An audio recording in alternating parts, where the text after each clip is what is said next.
Welcome back to Corner Stories. Please enjoy this video and don't forget to give it a like and subscribe. And now let's get on to story 1. So me, 41F, and my husband, 45M, are non-religious. He is an atheist and I am agnostic Jewish. This was something we discussed when we got married 13 years ago and it's never been an issue. Until now. We have always been poly. We started as a poly couple and it's always worked for us. It's not drama-free or perfect but we're happy. He has a newish girlfriend he has been seeing and she said she wasn't religious but apparently lied to him. I suspect she does this to convert people. I've had brushes with missionary dating myself and it's honestly super scummy because it always starts out with a lie. Anyway, he agreed to visit her church with her, which I was shocked about because he's a hardcore atheist. And now she's demanding he bring our 3 children, F4, M6, F9, to her church and spun a wild story about baptism and children's classes and other family events she said she wanted to attend. She even suggested she take out 2 daughters to a mommy and me Bible class for women. He said she called it a step-mommy and me class when talking about my girls. It made me sick. I already didn't like her and this made me angry and scared. I agreed to an open relationship with him and we always said our children do not meet or stay with metas. The kids have never met or gone out with any of my partners. I'm honestly so uncomfortable with all of this. I told him I didn't want our children around her at all, especially in this church. He thinks I'm being unreasonable and said I'm being dramatic and a jerk. Neither of us have ever taken our children around other partners before, especially when that partner is asking for alone time with them. I'm honestly wondering if my meta is even poly. She has asked my husband what he thinks about certain weddings in her church when he has stated he isn't interested and can't legally marry anyone else. He told me she showed him photos of a bridal book magazine she bought. He presented this to me as, wow, she's so funny and quirky, but I pointed out that a woman doesn't show her boyfriend wedding gowns and flowers if she doesn't want or expect to marry him. He said it wasn't that deep. I disagree. This is the first time I've been extremely uncomfortable with a meta. I already told him I don't want to hear about her anymore and our children are not to be around her, and I usually trust him, but he seems deep in these rose-colored glasses with her. I'm having serious doubts. He already broke the don't overshare boundary we have with parallel partners. And his atheist ass went to pray to a god he doesn't believe in with her. I feel blindsided and am starting to think he may try to take the children to her church or even let our daughters go play step-mommy with her and her Bible group. I have discussed this with him and he has honestly started making me so angry it feels patronizing when he said I'm being dramatic and worried over nothing when clearly it's an issue. What should I do? Is there a perspective I'm missing here? Update: Churchy meta and husband cluster mess. So a while back I posted about my husband seeing a new woman who wanted to take our children solo to a Bible class at her church after dating my husband only 3 weeks. When I posted originally, he was out of town on a boys' trip and I was honestly getting ready to keep records for a messy but pretty normal divorce. So the boys' trip was real, sort of. He was gone with friends I know for 2 out of the 6 days. They posted tons of photos on social media and I thought it was fine. But before he even got home I reached out to one of the guys' wives I'm friends with and learned it was only a weekend trip. Her husband and the other guys were already back. So where was he Tuesday through Friday? I honestly don't know. He didn't tell me. But when he got home I asked him about the trip obviously and he immediately lied to my face. I showed him texts from his friends saying he was back home by Monday night. He changed his story and backpedaled, said one guy came home early because he was sick. But I'd reached out to the other guys and they were all on flights back home Monday. He said they were lying because he was with them all week long in Vegas. I asked for photos, he refused. I asked where he really was, he refused. He was angry enough to keep his bags packed, grab some of his stuff from the bathroom and closet and leave the house to go stay with his girlfriend. He made a big deal about not wanting to feel interrogated and how I was the liar by going to his friends asking about his whereabouts. He said, once again, I was starting drama that I didn't really want. He said I was a bored housewife and had to stir the pot where it wasn't needed.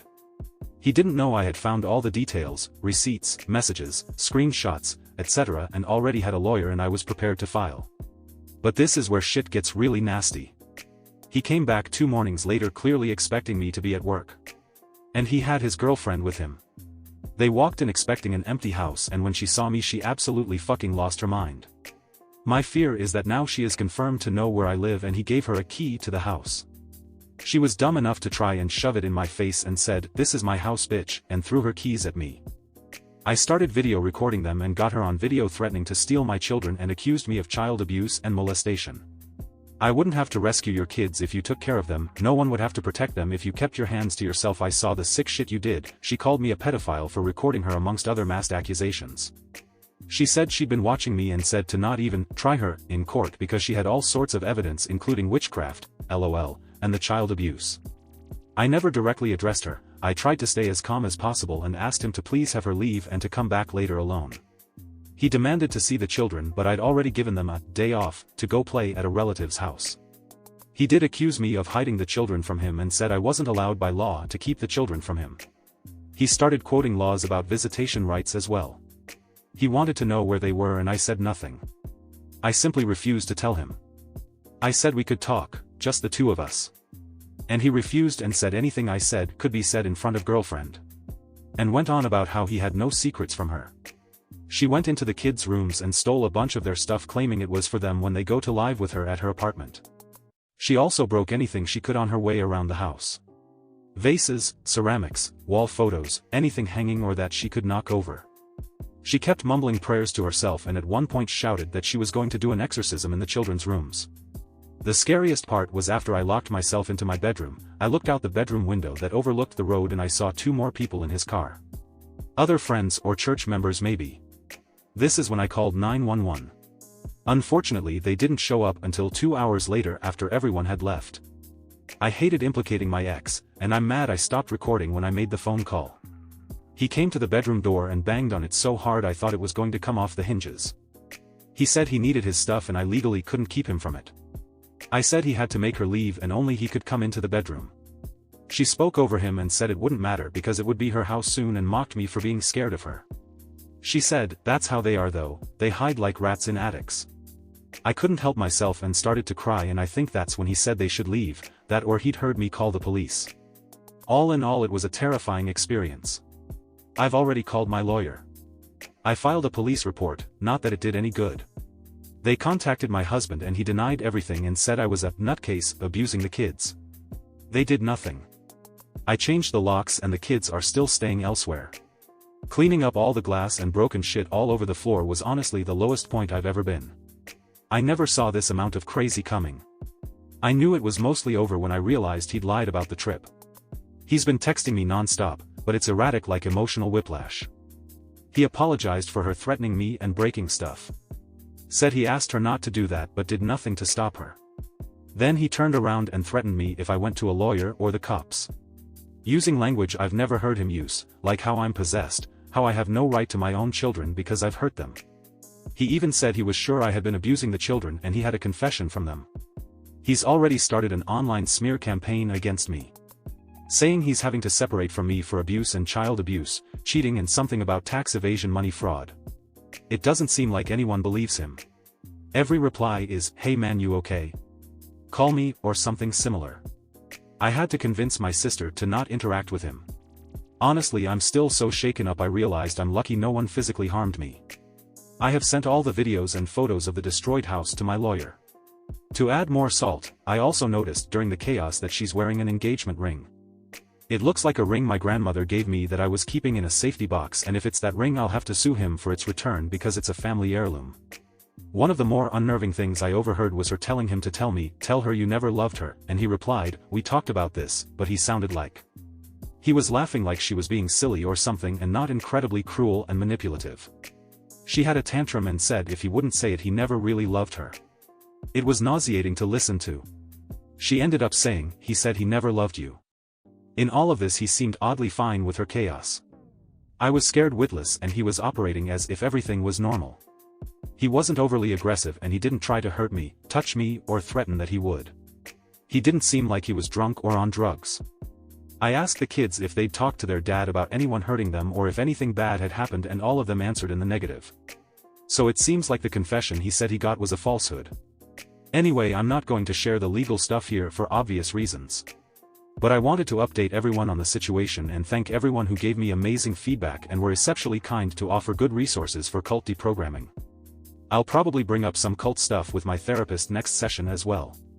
Very grateful for this sub making me feel less crazy even when I feel like I'm living in a horror movie. Also my guess for where he was? Either moving in with his girlfriend or at the church doing church stuff. Or both. Before we get into relevant comments, I just want to say that my heart goes out to OP and I really hope she keeps safe and keep her kids safe and away from their destructive father and his psycho girlfriend. OP needs to go on the offensive as soon as she secures her house and finances. She needs to lock down everything, bank accounts, passwords, credit cards, and put up cameras everywhere. Additionally, I hope she is saving all of the screenshots of the messages she is being sent. The police may be useless, but she can certainly bring up criminal charges on her ex and his psycho mistress. Anyway, I digress. Here are the relevant comments. A meta comment on the responses here. Everyone has pretty much held the line on, you don't have a meta problem, you have a partner problem. Even in the face of an extremely problematic meta. I think this is very cool. OP, well, technically she is not a meta. My ex is no longer my partner. And in this situation, I have a problem with both my ex-partner and this woman. He surely brought her into my life, but she's now an independent problem for me, independent of my ex. She walked into my house and proceeded to threaten and damage my home. She's absolutely independent of her boyfriend and should be considered problematic on her own IMO. The restraining order is currently filed against her. Razor braces. Oh my god, this is a terrifying update and I am so sorry you're going through this, OP. I think everyone else here has offered great support regarding how you handled it.